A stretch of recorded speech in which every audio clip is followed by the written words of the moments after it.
Shalom semuanya, selamat pagi. Puji Tuhan kita berjumpa kembali dalam Morning Blessing di hari Jumat ini. Keluargaku dimanapun berada, di minggu ini kita belajar tentang bagaimana kehidupan kita dibangun, bertumbuh, dan berakar di dalam Tuhan. Namun mungkin kita punya satu keraguan atau kita berpikir dan bertanya, bagaimana mungkin kita bisa bertumbuh di dalam Tuhan? Bagaimana kita punya legal standing, sedangkan kita ini yang berdosa, kita ini yang mungkin tidak konsisten dengan kehidupan kita. Apakah kita berharga, seberharga itu, selayak itu untuk kita bisa bertumbuh dan tetap tinggal di dalam Dia? Atau mungkin ada beberapa orang yang gak peduli dengan pertanyaan itu. Tapi pertanyaan itu penting. Kenapa? Karena kalau kita tahu jawabannya, itu akan membuat kita lebih bersemangat dan memiliki keyakinan bahwa memang Allah mau supaya kita itu bertumbuh dan berakar di dalam Dia. Keluargaku dimanapun berada, kita tahu bahwa Yesus Kristus, Dia adalah Sang Putra. Dia adalah Allah sendiri yang menjadi manusia. Dia adalah Raja di atas segala raja.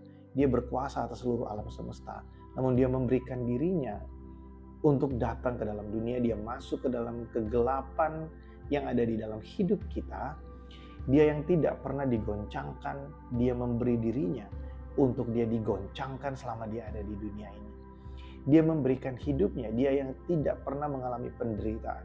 Dia memasuki penderitaan supaya setiap kita hari ini yang mungkin merasa kehidupan kita digoncangkan, kehidupan kita yang sepertinya sulit untuk menemukan Tuhan di dalam pergumulan kita, Dia datang ke dalam dunia supaya hari ini kita yang ada di dalam dunia yang gelap, penuh dengan persoalan, merasa kehidupan kita stuck, tidak bisa bertumbuh, kita dapat melihat Kristus yang terlebih dahulu sudah ada di sana.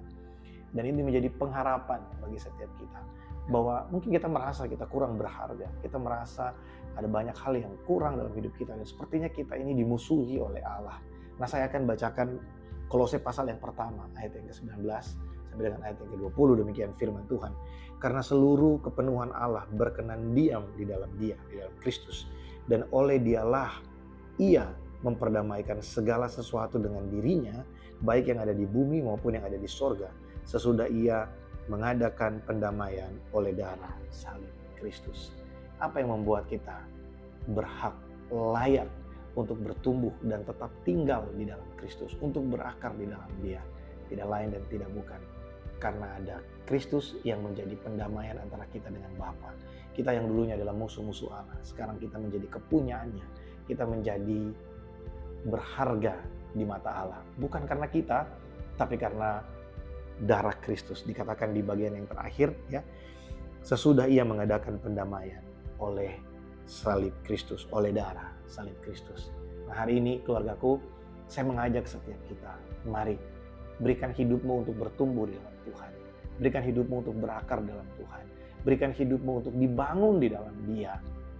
Renungkan firman Tuhan, berikan waktu kita untuk kita berbicara dengan Tuhan melalui doa, pujian, penyembahan.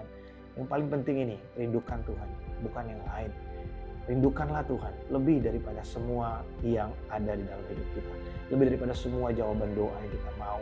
Rindukan pribadinya. Jadi di situ kita akan melihat bahwa Allah mau supaya kita bertumbuh di dalam Dia, bertumbuh dalam pengenalan akan Dia, bertumbuh di dalam pribadinya, berakar dalam kebenarannya. Selamat beraktivitas di hari Jumat ini. Tuhan Yesus memberkati setiap kita. Shalom.